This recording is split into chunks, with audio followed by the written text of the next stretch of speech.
வணக்கம். ஆகாஷவாணி மாநில செய்திகள் வாசிப்பவர் வசுந்தரா முரளிதரன். தலைப்புச் செய்திகள். பெஹல்காம் தாக்குதலை அடுத்து பிரதமர் திரு நரேந்திர மோடி தலைமையில் பாதுகாப்பு தொடர்பான மத்திய அமைச்சரவைக் கூட்டம் புதுதில்லியில் இன்று நடைபெறுகிறது. ஜம்மு காஷ்மீரில் தற்போதைய நிலைமை குறித்து அமைச்சர்கள் திரு அமித்ஷா, திரு ராஜ்நாத் சிங் ஆகியோர் ஆய்வு மேற்கொண்டுள்ளனர். பெஹல்காம் தீவிரவாத தாக்குதலில் உயிரிழந்தோருக்கு தமிழக சட்டப்பேரவையில் இன்று இரங்கல் தெரிவிக்கப்பட்டது. பொது தனியார் கூட்டாண்மை முறையில் அரசு போக்குவரத்து கழக பேருந்துகளில் சரக்கு சேவைகள் தொடங்கப்படும் என்று மாநில அமைச்சர் திரு எஸ். சிவசங்கர் சட்டப்பேரவையில் தெரிவித்தார். IPL 2020 கிரிக்கெட் போட்டியில் ஹைதராபாத்தில் இன்று சன்ரைசர்ஸ் ஹைதராபாத் மும்பை இந்தியன்ஸை எதிர்கொள்கிறது. இனி விரிவான செய்திகள். ஜம்மு காஷ்மீர் பெஹல்காம் தாக்குதலை தொடர்ந்து பிரதமர் திரு நரேந்திர மோடி தலைமையில் பாதுகாப்பிற்கான அமைச்சரவைக் கூட்டம் புதுதில்லியில் இன்று நடைபெறுகிறது. முன்னதாக தமது சவுதி அரேபியா பயணத்தை ரத்து செய்துவிட்டு இந்தியா திரும்பிய பிரதமர் புதுதில்லி விமான நிலையத்தில் தாக்குதல் தொடர்பான ஆலோசனைக் கூட்டத்தில் பங்கேற்றார். இக்கூட்டத்தில் வெளியுறவுத்துறை அமைச்சர் டாக்டர் எஸ். ஜெய்சங்கர், தேசிய பாதுகாப்பு ஆலோசகர் திரு அஜித் தோவல் உள்ளிட்டோர் பங்கேற்றனர். மத்திய பாதுகாப்பு அமைச்சர் திரு ராஜ்நாத் சிங் காஷ்மீரின் பாதுகாப்பு நிலைமை குறித்து முப்படை அதிகாரிகளுடன் இன்று ஆலோசனை மேற்கொண்டார். ராணுவ தளபதி ஜெனரல் உபேந்திர திவேதி, கடற்படை தலைவர் அட்மிரல் தினேஷ் திரிபாதி, விமானப்படை தளபதி air chief marshal AP Singh உள்ளிட்டோர் பெஹல்காமில் நிலவும் தற்போதைய நிலைமை குறித்து அமைச்சரிடம் எடுத்துரைத்தனர். சம்பவ இடத்திற்கு விரைந்துள்ள ராணுவ அதிகாரிகள் தீவிரவாத தடுப்பு நடவடிக்கைகளை முடுக்கிவிட்டுள்ளனர். கூடுதல் பாதுகாப்பு படை வீரர்களுடன் தேடுதல் நடவடிக்கைகள் அப்பகுதியில் முடுக்கிவிடப்பட்டுள்ளது. இதனிடையே தீவிரவாத தாக்குதலில் உயிரிழந்தவர்களின் உடல்கள் அவர் தம் சொந்த ஊர்களுக்கு கொண்டு செல்லப்படுகின்றது. பெஹல்காம் உள்ளிட்ட தெற்கு காஷ்மீரின் அனந்த்நாக், குல்காம் பகுதிகளில் பாதுகாப்பு பலப்படுத்தப்பட்டுள்ளது. ஜம்மு காஷ்மீரின் பெஹல்காமில் சுற்றுலா பயணிகள் தாக்குதல் சம்பவத்தை அடுத்து நிலைமையை ஆய்வு செய்வதற்காக மத்திய உள்துறை அமைச்சர் திரு அமித்ஷா அங்கு சென்றடைந்தார். முன்னதாக ஸ்ரீநகரில் வைக்கப்பட்டிருந்த உயிரிழந்தோரின் உடல்களுக்கு அமைச்சர் நேரில் அஞ்சலி செலுத்தினார். சுற்றுலா பயணிகள் மீது நடத்தப்பட்ட தாக்குதலுக்கு கண்டனம் தெரிவித்து காஷ்மீர் பள்ளத்தாக்கில் முழு கடையடைப்பு இன்று நடைபெறுகிறது. கடைகள், வர்த்தக நிறுவனங்கள் மூடப்பட்டுள்ளன. கல்வி நிறுவனங்களும் இன்று செயல்படவில்லை. பொது தனியார் போக்குவரத்தும் நிறுத்தப்பட்டுள்ளது. ஆளும் தேசிய மாநாட்டுக் கட்சி, மக்கள் ஜனநாயக கட்சி, மக்கள் மாநாட்டுக் கட்சி உள்ளிட்ட அனைத்து அரசியல் கட்சிகளும் இந்த கடை அடைப்பிற்கு ஆதரவு தெரிவித்துள்ளன. அனைத்து முக்கிய இடங்களிலும் பந்தோபஸ்து அதிகரிக்கப்பட்டுள்ளது. இதனிடையே கட்சி பாகுபாடின்றி அரசியல் தலைவர்கள் இந்த தாக்குதலுக்கு கடும் கண்டனம் தெரிவித்துள்ளனர். பெஹல்காம் தாக்குதலுக்கு ஜம்மு காஷ்மீரில் உள்ள வழக்கறிஞர் சங்கங்கள் கடும் கண்டனம் தெரிவித்துள்ளன. இந்த சம்பவத்திற்கு காரணமானவர்களை நீதிக்கு முன் நிறுத்தப்பட வேண்டும் என்று வலியுறுத்திய இந்த சங்கங்கள் எதிர்கால அச்சுறுத்தல்களிலிருந்து மக்களை பாதுகாக்க வலுவான முன்னெச்சரிக்கை நடவடிக்கை மேற்கொள்ளப்பட வேண்டும் என்று வலியுறுத்தின. பெஹல்காம் தீவிரவாத தாக்குதலை தொடர்ந்து டெல்லி மற்றும் மும்பைக்கு 4 சிறப்பு விமானங்கள் இயக்கப்பட உள்ளன. சுற்றுலா பயணிகளின் வசதியை கருத்தில் கொண்டு கூடுதல் விமானங்களும் தயார் நிலையில் உள்ளதாக சிவில் விமான போக்குவரத்துத்துறை அமைச்சர் திரு ராம்மோகன் நாயுடு தெரிவித்துள்ளார். முன்னதாக விமான நிலைய அதிகாரிகளுடன் அவசர ஆலோசனை மேற்கொண்ட அமைச்சர் விமான கட்டணங்களை உயர்த்தக்கூடாது என்றும் கூடுதல் விமானங்களை இயக்கவும் உத்தரவு பிறப்பித்தார். விமான நிறுவனங்கள் உரிய ஒத்துழைப்பு நல்க வேண்டும் என்றும் அவர் கேட்டுக்கொண்டார். இந்த நிலையில் காஷ்மீர் சென்றுள்ள சுற்றுலா பயணிகள் அனைவரும் தத்தம் இடங்களுக்கு உடனடியாக திரும்புவதை அடுத்து ஸ்ரீநகர் விமான நிலையத்தில் சுற்றுலா பயணிகளின் கூட்டம் அலைமோதுகிறது.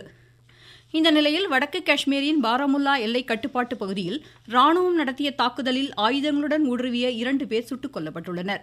இன்று அதிகாலையில் 3 பேர் இப்பகுதியில் ஊடுருவ முயன்றதாகவும், இருப்பினும் பாதுகாப்பு படையினர் தடுத்து நிறுத்தி விசாரணை மேற்கொண்டதை அடுத்து நேரிட்ட துப்பாக்கி சூட்டில் 2 கொல்லப்பட்டதாகவும் ஏராளமான ஆயுதங்கள் கைப்பற்றப்பட்டதாகவும் ராணுவம் தெரிவித்துள்ளது. குடியரசு துணைத் தலைவர் திரு ஜெகதீப் தங்கர் 2 நாள் அரசுமுறை பயணமாக நாளை மறுநாள் தமிழகம் வருகிறார். உதகையில் உள்ள ஆளுநர் இல்லத்தில் நடைபெறும் துணைவேந்தர்கள் மாநாட்டில் அவர் பங்கேற்கிறார். திரு ஜெகதீப் தங்கரின் வருகையை ஒட்டி நீலகிரி மாவட்டத்தில் பாதுகாப்பு ஏற்பாடுகள் பலப்படுத்தப்பட்டுள்ளன. தமிழக ஆளுநர் திரு RN ரவி ஏற்பாடு செய்துள்ள இந்த மாநாட்டில் பல்கலைக்கழக துணைவேந்தர்கள் பங்கேற்கின்றனர். நீங்கள் கேட்டுக்கொண்டிருப்பது ஆகாஷவாணியின் மாநில செய்தி அறிக்கை. காஷ்மீர் பெஹல்காம் தீவிரவாத தாக்குதலில் உயிரிழந்தவர்களுக்கு தமிழக சட்டப்பேரவையில் இன்று இரங்கல் தெரிவிக்கப்பட்டது. உயிரிழந்தவர்களுக்கு இரங்கல் தெரிவிக்கும் வகையில் உறுப்பினர்கள் அனைவரும் எழுந்து நின்று 2 நிமிடம் மௌன அஞ்சலி செலுத்தினர். முன்னதாக இந்த தீவிரவாத தாக்குதலுக்கு முதலமைச்சர் திரு மு.க. ஸ்டாலின் பேரவையில் கண்டனம் தெரிவித்தார். அப்பாவி மக்கள் தீவிரவாதிகளால் சுடப்பட்டு உயிரிழந்திருப்பது மனதை உலுக்குவதாக கூறிய அவர், தமிழ்நாட்டை சேர்ந்தவர்களும் தாக்குதலுக்கு ஆளாகியிருப்பதற்கு வேதனை தெரிவித்தார். பாதிக்கப்பட்ட தமிழ்நாட்டை சேர்ந்தவர்களுக்கு தேவையான உதவிகள் கிடைப்பதை உறுதி செய்ய டெல்லியில் உள்ள தமிழ்நாடு இல்ல உறைவிட அதிகாரி அறிவுறுத்தப்பட்டிருப்பதாகவும் தெரிவித்தார். புதுக்கோட்டை மாவட்ட கூடுதல் ஆட்சியர் நேரடியாக ஜம்மு காஷ்மீர் சென்று ஒருங்கிணைப்பு பணிகளை மேற்கொள்ள அறிவுறுத்தப்பட்டிருப்பதாகவும் கூறினார். தீவிரவாத செயல்கள் இரும்பு கரம் கொண்டு அடக்கப்பட வேண்டும் என்றும் அவர் குறிப்பிட்டார். இந்த தாக்குதல் காட்டுமிராண்டித்தனமானது என்றும் முதலமைச்சர் தெரிவித்தார். முதலமைச்சரை தொடர்ந்து அனைத்து கட்சி உறுப்பினர்களும் இந்த சம்பவத்திற்கு கண்டனம் தெரிவித்தனர். தமிழ்நாட்டில் அரசு போக்குவரத்து கழகங்களுக்குட்பட்ட கட்டிட மேற்கூரைகளில் சூரிய மின்னாற்றல் தகடுகள் அமைக்க 191 இடங்கள் தேர்வு செய்யப்பட்டிருப்பதாக மாநில போக்குவரத்துத்துறை அமைச்சர் திரு எஸ். சிவசங்கர் தெரிவித்துள்ளார். சட்டப்பேரவையில் தமது துறை மானிய கோரிக்கை கொள்கை விளக்க குறிப்பில் இன்று இதனை தெரிவித்த அவர் 24 இடங்களில் 214 கிலோவாட் சூரிய மின்னாற்றல் தகடுகள் நிறுவப்பட்டு மின் உற்பத்தி நடைபெறுவதாக கூறினார். நாளொன்றுக்கு 856 கிலோவாட் மின்சாரம் இதன் மூலம் கிடைக்கப்பெறுவதாகவும் தெரிவித்தார். கொருக்குப்பேட்டை எண்ணூர் இடையே 4வது புதிய ரயில் பாதை திட்டம் அமைக்க நிலம் கையகப்படுத்துவதற்கான பணிகள் நடைபெற்று வருகிறது என்றும் தெரிவித்தார். பொது தனியார் பங்களிப்புடன் அரசு போக்குவரத்து பேருந்துகளின் மூலம் சரக்கு சேவைகள் துவங்க திட்டமிடப்பட்டுள்ளதாக குறிப்பிட்டார். தமிழ்நாடு திறன் மேம்பாட்டுக் கழகம் மூலம் உமன் ஆன் வீல்ஸ் திட்டத்தின் கீழ் 314 பெண்களுக்கு இலகு ரக வாகனம் மற்றும் ஆட்டோ ரிக்ஷா ஓட்டுவதற்கான பயிற்சி அளிக்கப்பட்டுள்ளது. நாட்டிலேயே தமிழகத்தில்தான் பால் விலை குறைவாக உள்ளது என்று மாநில பால்வளத்துறை அமைச்சர் திரு ராஜகண்ணப்பன் தெரிவித்துள்ளார்.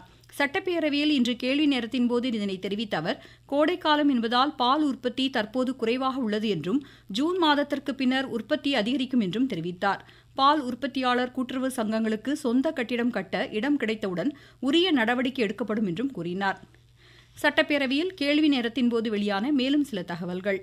திருச்சி மண்ணச்சநல்லூர் தொகுதி ஈச்சம்பட்டியில் முழுமையான காவிரி கூட்டு குடிநீர் திட்டத்தின் கீழ் நாள்தோறும் 2,64,000 லிட்டர் குடிநீர் விநியோகிக்கப்படுவதாக மாநில நகராட்சி நிர்வாகத்துறை அமைச்சர் திரு கே. நேரு தெரிவித்துள்ளார்.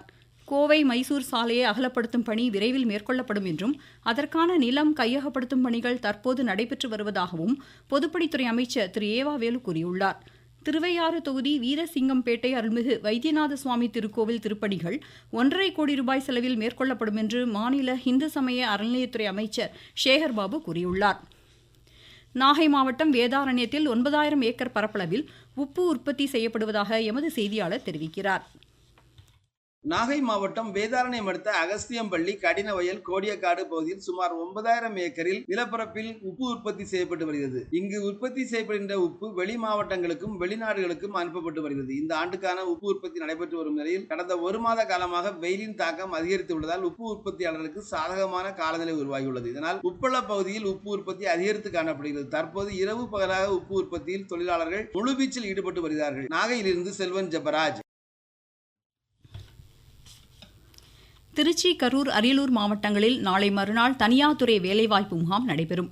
விழுப்புரம் மாவட்ட விளையாட்டரங்கில் கோடைக்கால பயிற்சி முகாம் நாளை மறுநாள் முதல் அடுத்த மாதம் 15ஆம் தேதி வரை நடைபெறும் என்று ஆட்சித்தலைவர் திரு ஷேக் அப்துல் ரஹ்மான் தெரிவித்துள்ளார். களக்காடு முண்டந்துறை புலிகள் காப்பகத்திற்குட்பட்ட திருக்குறுங்குடி வனசரகத்தில் நாளை முதல் வரும் 28ஆம் தேதி வரை வரையாடு கணக்கெடுக்கும் பணிகள் நடைபெற இருப்பதால் நம்பிக்கோவில் சோதனைச் சாவடி தற்காலிகமாக மூடப்படுகிறது. இதனையடுத்து கோவில் வழிபாடு, சுற்றுலா போன்றவற்றுக்கு பொதுமக்களுக்கு அனுமதி இல்லை என்று அறிவிக்கப்பட்டுள்ளது. தஞ்சை பிரகதீஸ்வரர் ஆலய சித்திரை திருவிழா இன்று கொடியேற்றத்துடன் தொடங்கியுள்ளதாக எமது செய்தியாளர் தெரிவிக்கிறார். தஞ்சாவூர் பெரிய கோவிலில் இந்த ஆண்டுக்கான சித்திரை திருவிழா இன்று காலை கொடியேற்றத்துடன் தொடங்கியது. இதனையொட்டி ஸ்ரீ சந்திரசேகரர் சுவாமி, பஞ்சமூர்த்தி சுவாமிகளுடன் சிறப்பு அலங்காரத்தில் கொடிமரம் அருகே எழுந்தருளினர். தொடர்ந்து கொடிமரத்திற்கு சிறப்பு அபிஷேகங்கள் நடத்தப்பட்டு மங்கள வாத்தியம் முழங்க கொடியேற்றம் நடைபெற்றது. இதில் ஏராளமான மக்கள் கலந்து கொண்டு சுவாமி தரிசனம் செய்தனர். சித்திரை பெருவிழாவின் முக்கிய நிகழ்ச்சியான சித்திரை தேரோட்ட வைபவம் வரும் மே மாதம் 7ஆம் தேதி காலை 5 மணியளவில் நடைபெறவுள்ளது. தஞ்சாவூரிலிருந்து ஆர். நந்தகோபால். திருச்சி, தாம்பரம் இடையே கோடைக்கால சிறப்பு ரயில் வரும் 29ஆம் தேதி முதல் ஜூன் 29ஆம் தேதி வரை இயக்கப்படும் என தெற்கு ரயில்வே அறிவித்துள்ளது. வளிமண்டல கீழடுக்கு சுழற்சி காரணமாக தமிழ்நாட்டில் பரவலாக அடுத்த ஒரு வாரத்திற்கு லேசானது முதல் மிதமான மழை பெய்யக்கூடும் என சென்னை வானிலை ஆய்வு மையம் தெரிவித்துள்ளது. IPL 2020 கிரிக்கெட் போட்டியில் ஹைதராபாத்தில் இன்றிரவு 7:30 மணிக்கு சன்ரைசர்ஸ் ஹைதராபாத் மும்பை இந்தியன்ஸை எதிர்கொள்கிறது. உலகக்கோப்பை ஏரோபிக் ஜிம்னாஸ்டிக் போட்டிகள் டோக்கியோவில் வரும் 25ஆம் தேதி தொடங்குகிறது. மீண்டும் தலைப்புச் செய்திகள். பெஹல்காம் தாக்குதலை அடுத்து பிரதமர் திரு நரேந்திர மோடி தலைமையில் பாதுகாப்பு தொடர்பான மத்திய அமைச்சரவைக் கூட்டம் புதுதில்லியில் இன்று நடைபெறுகிறது. ஜம்மு காஷ்மீரில் தற்போதைய நிலைமை குறித்து அமைச்சர்கள் திரு அமித்ஷா, திரு ராஜ்நாத் சிங் ஆகியோர் ஆய்வு மேற்கொண்டுள்ளனர். பெஹல்காம் தீவிரவாத தாக்குதலில் உயிரிழந்தோருக்கு தமிழக சட்டப்பேரவையில் இன்று இரங்கல் தெரிவிக்கப்பட்டது.